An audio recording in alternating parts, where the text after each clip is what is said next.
talking about bands.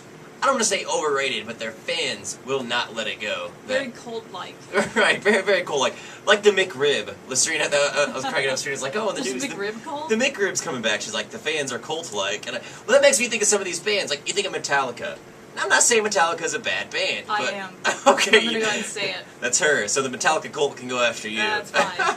but still, if you try to argue with somebody about Metallica, it almost comes to blows every time. It really does. What other band? What other band like Metallica? I'm gonna say Deftones. Deftones? See, I don't love Deftones. I like Deftones, but if you tell my friends that, like, it's a mediocre band, they will have your head.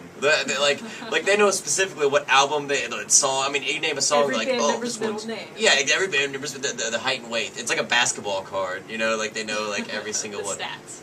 ICP, though, I think is what we can agree on the most.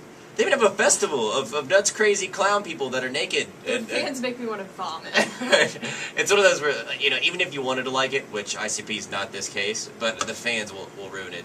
It's like I went to a Dave Matthews concert, and I wanted to have a good time, but you have like dude bros, and they're like playing volleyball, like while we're listening. Like I got smoked in the head by. And they all have Dave Matthews Band tattoos. They all That's have. the thing with all of these bands. Everyone tattoos. has like the band logo tattoos. And that's really what it gets down to. I mean, you can love a band, guys, but you know, be aware that other people don't like it, and don't ever get a tattooed on your body. I think that's ridiculous. I like 311, but so many 311 tattoos, really. Like, yeah. We're driving back to my place, and we passed a palm reading place. It's not a store, you know, a building.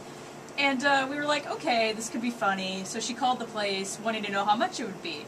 $50. $50 for someone to get their Miss Cleo on to pretend. It makes me wonder. That place has been there for a long time. You probably know the one I'm talking about. Yeah, I won't say it. It's like the only one I know. It's like the only one I know on the east side. Too. Right. For $50, I better get a back rub.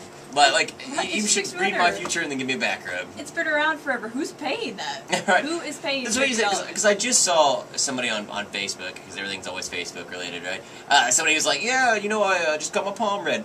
Now knowing that they paid probably $50 for that, like, makes me hate that person. I'm like, why would you pay for? I don't get it. Like you said, we can go to the library and get a book, and it's just a bunch of lines on your hand. Yeah, I can learn about it for free. I'm not having 6 kids. I remember, like, you know, like somebody once said to me, like, oh, you're gonna have a lot of kids. No, I'm not. No, I'm not really. No. Yeah, that's a bunch of mistakes in my future. No, I'm joking. That's a Joss Whedon fans out there. Firefly, Buffy. Have you ever seen the Dr. Horrible sing-along blogs? Dr. Horrible sing-along He's blog. doing the Avengers movie. But, unknowns to a lot of people, I just found this out from Kristen this morning, he's doing a Shakespeare movie. They just announced it. Basically, everyone from Buffy, everyone from Angel, everyone from Firefly, everyone he's ever worked with. Everyone he's ever worked with. That's what always in this movie. You always hear that everybody loves him that he worked with. I mean, I love him, and yeah, I've never worked with him. I've never worked with him. She does. She has the Trapper Keeper, Joss Whedon Trapper Keeper. Actually, I did in high school. Oh, did you really? Okay. I was just kidding. I had like Buffy members all over it. Okay. Totally. Okay. Right on. Now, do they know what Shakespeare play they're doing? Much Ado About Nothing. Okay. It's a movie based on the play. So they're not doing it. Yeah. That's an awkward way to do that. I wonder if it's gonna be set in this time, you know, or if they're gonna do the Leonardo DiCaprio route where they. You know, whatever he does, it's gonna be great. It is gold. That is like one of the only directors I'm like Joss Whedon's doing it. And he knows Shakespeare. They all know Shakespeare. Everyone involved is a fan. So right. So I think it's gonna be great. So if you like Shakespeare, even if you don't, it's probably gonna be gold. It's still gonna be amazing. It's Joss. Up next.